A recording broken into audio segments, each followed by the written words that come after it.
Hi, Felipe, one more time. Crazy creative designer from Germany. Welcome back to the channel. I'm very happy you're here. If you find some value from do hit the button and the subscribe button. It means the world. Much appreciated. So today we talk about matching, the difference of matching and why matter in every project. Three that you have. Okay? So, question for you. First of all,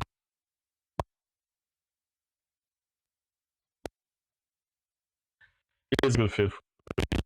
Like regardless of your industry, you can be a designer, you can be a marketer, you can be a consultant, you can be a business consultant, you can be a creative consultant. So in every relationship, in every um, on every connection that you have to your clients, especially if it's direct, right? Some people they interact indirectly with via assistants or like represents or I'm assuming you have the direct contact, which is what I do. Then I have the direct contact to the final client, so we can optimize projects together. So, what comes to your mind when you think about, hey, this sounds good or this doesn't sound too good? What are the criteria you use to evaluate whether a relationship can be good, valuable, or not so good? Okay, so let's get number one out of the way, which is the money. So on one hand, it's you don't want to work with micro clients. On the other hand, it's not easy to work with clients like Nike, Apple, etc. Those are huge brands with huge marketing departments and teams where you're not going to be getting the direct contact to the CEO. Basically, you're going to be direct with their for different aspects.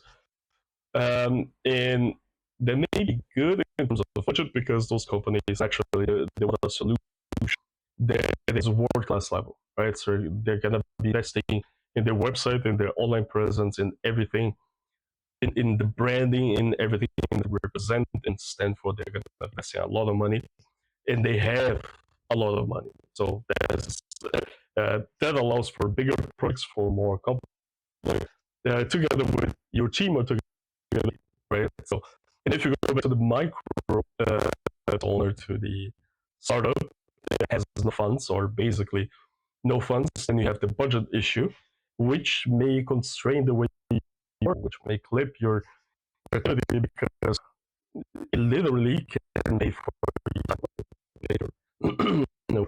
So that's a very fickle subject. And on the one hand, you may choose to do, especially if you have some time, if you have a break from bigger projects, or if you're just, hanging out, you're not doing too much, you're not that busy. Maybe you want to do a little bit here, a little bit there, but you should, at the same time, this is the best opportunity to invest into promising relationships. So I guarantee that by studying what I do, by studying what other people do, you're gonna get to the point where you're like, okay, this client has potential for the future.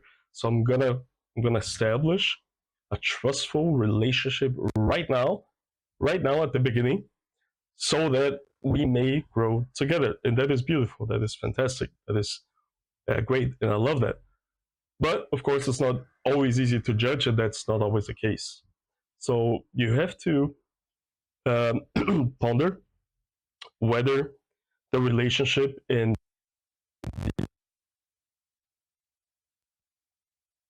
this, then you should pay attention to your mindset and maybe switch it off a little bit, switch off the budget obsession, and go with it, because there's kind of another potential in the future. So yeah, but there's another subject. So budget would be maybe the number one, to do or not to do, accept or not. That is up to you. That is up to your level of investment, and that is up to the work that you do. So budget could be number one criteria. What would be number two or three? Let's think through. Maybe graphics, geography. So where you are located, even though most of my business and I believe other consultants and creative businesses are generally remote, I do tend, or I do see the tendency to find clients in the same country that I am. So I live in Germany. I have been living for a long time in Germany. And indeed, most of my clients are Germans or are located in Germany. That has many reasons, from the acquisition point, like how do you acquire this client? Maybe network, maybe local associations or clubs, or local advertising. So geography is a big player, or is a big deal when it comes to matching clients with, in this case, designers, or some. I'm just going to use designer as an example here, because I am a designer after all. So geography is going to have the tendency to match people close to each other, or relatively close to each other. So not only the geography itself, despite the remoteness, the remote nature of our work, but also the language, obviously, which is closely tied to the geography, right? So I do speak German in most of my communications because most of my clients are in Germany. And this is like the chicken or the egg, which came first. But I believe it's just a natural development that you can leverage your network, your local network, and then obviously the language that you speak every day in your day-to-day communications. That's gonna shape the way you think, and that's gonna shape the way you do business, and that's also gonna shape which clients and their origins, uh, which clients come to you. Okay, so geography and language might be the next biggest matching criteria, and that is just a natural development. You may try to focus more on remoteness or international work, but the experience has taught me that despite advertising through international clients or networking with international clients, there's just an element of trust involved in doing business with local businesses. That's just the way it is, and that is also predicated on the assumption that we speak the same language, and that clients, like, not every client can speak English, or so it's just a natural development. Okay, so let's think about maybe fourth and fifth criteria. What could that be? So we have geography, we have language, we have money, so budget. What will be the next one? And this is where we start getting into the meat, the core of the topic that I wanted to outline here, and that's matching according to style and according to personality. But I think let's start with personality. So what you want is a business relationship that feels personal, that feels like family, that feels like a friend. You don't want to go overboard with it. You need to have some boundaries, obviously, but you want something where you can interact in a friendly manner, where you can be yourself, your full self, where you have to be your full self. And that's also another topic for another time. But authenticity wins. Be yourself. Show your personality. Put it out there. Some people are not gonna like it. Other people are gonna love it. So put yourself out there. Don't be afraid. Yeah. So personality. So the way you are as a person. Let's think about it. So you may be funny, you may be fun, you may be serious, you may be charismatic, you may be friendly, talkative, conversation, etc., etc. So I would say this is a very important criterion to decide on, to decide on future potential relationships and cooperations. Personality. So it's only going to work if you have similar personalities, or not two opposite personalities. So you should be like you may be an introspect and you may be an introvert, and you may gain clients that are extroverts, or vice versa. That's okay. We can find opposites that do attract, indeed, because they may complement each other. But um, but you don't want to be in a conflict. You don't want it to become a conflict, to become a war between personality traits. So if you're friendly, look for a friendly client. If you're conversational, look for a conversational client. If you are talkative, do the same, or maybe listen more. Okay, so we have to find overlapping traits, but sometimes we can be open and we can make work opposites. Opposites do attract, as they say, and I don't think they attract per se, but they complement each other, and that's the cool thing about it. So you may find clients who are opposite to you in certain respects, and that's going to complement your work. That's going to enrich your togetherness and not pull you apart. Okay, so uh, what I'm talking about, where you should not start partnerships, is where things become very unclear, very radical. So for example, if you're really rude, you don't want to match with an overly polite client, or vice versa. Okay, if you are, I don't know, too closed off, you don't want to match with a client who's also completely closed off. Then in that case, you would prefer an extrovert, because otherwise, too closed off people, they're just closed off. It's like it's difficult to get out of your shell. So um, it's gonna come down to each personality trait. So you have to decide on a case by case basis. Just remember, there is no universal rule as to whether it should be a like or opposite or complementary, not complementary. You have to make a decision based on your gut. Yeah, what you feel, and how you size up the client. Okay, and let's come now to the most interesting point of today, which is match by style. And this is something I'm working on. I'm gonna give you some updates in the future. I'm working on an app that does exactly that. It matches clients and service providers according to style. Okay, so let's break it down. Time and again, I've been involved with clients who were surprised by my design style. So they will tell me, "Hey, Felipe, please do a magazine cover, blah blah blah blah blah," and then I will deliver my output, and they would say, "Oh my god, that is so different from what I had expected," and not in terms of quality, but in terms of style and in terms of direction, creative direction, basically. Yeah. So it's going to be so far away from what they expected or what they wanted or how they are, that it's going to be difficult to satisfy each other's necessities or expectations, because style is something that should be special and individual and individualized. So you don't want to, dilute your style.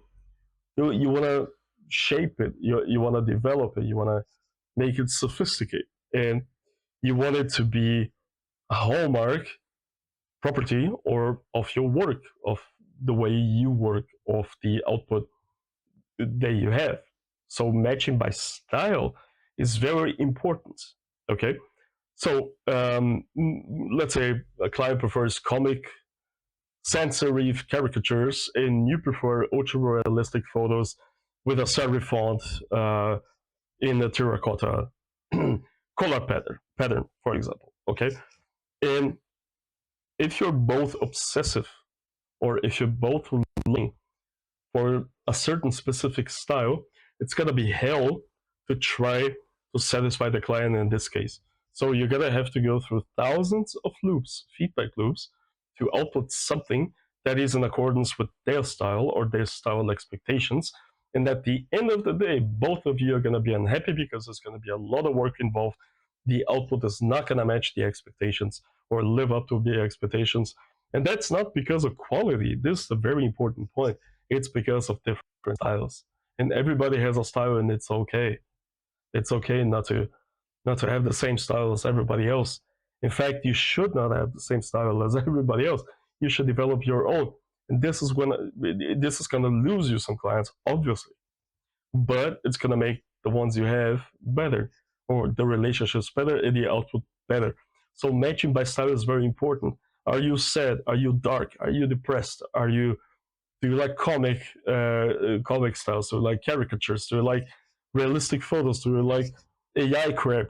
etc., etc., etc. So in terms of style, that encompasses pretty much everything that characterizes creative output. Okay, from colors to personality to traits to visualizations to type of imagery, etc., etc. So this is actually the one you should be looking out for the most, I believe. So you should switch it up. You should start with that one. So this is what I do for new clients. Okay, let's say they found my website via Google. They found my website, they send me an email, they're like, I want to do this project, so and so. Okay, so I always ask, did you take a look at my work? Some of my work at least. What do you think? Do you like the style? Do you like the direction? Do you like the output? Etc. etc. And if they haven't, I'll always send them a PDF file, including parts of my portfolio, so that they can be aware of the style that I work with. And if that's not what they're looking for, they are not gonna bend over backwards, work in hundreds of loops just to try to create something that is not in accordance with my stylistic vision and not in accordance with their stylistic vision. So style should be number one go-to matching criteria. Find that out first. Ask the clients for references. Ask them, what do you like about this image? Why do you like it? What is behind it? What style do you have? What style do your customers have? Right? So it's about their audience as well. We have to understand that. Okay.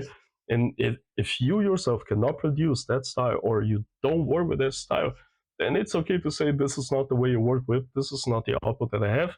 This is not the style that I have. So I'm not going to be able to help you in this project. And that is entirely fine. I understand we all have to make ends meet, but I'm assuming you already have a minimum of stability in order to deal with new clients in this manner where you are able to say no and say, hey, I can't optimize and maximize my output in this case because our styles are just so far apart that I see no way to find common ground. And that has happened to me several times in the past, and I have lost, I had to input lots more hours than I had expected. The project was much more expensive. None of us was happy with the output. And so be very careful and be very wary and be very open to saying no if that's not your style. So what do I recommend? I recommend you develop your style. You refine it as much as possible. Make it truly unique, and that's gonna set you apart. And that's gonna show the clients who are really into the same style that you are an expert in the field. It's like niching down, but in terms of style. Okay, so refine it, work on it, connect it with your personality. It has to be you. It has to feel like you. And you're gonna be able to offer much better solutions to the clients, and you're gonna be much happier when working on those projects. Whew. So, rant over. I'm very happy you stayed until this point. Thank you a lot for watching the video. Hit the like button, hit the subscribe, means the world to me. And I'll see you in the next video. Aesthetics rock, baby. Cheers.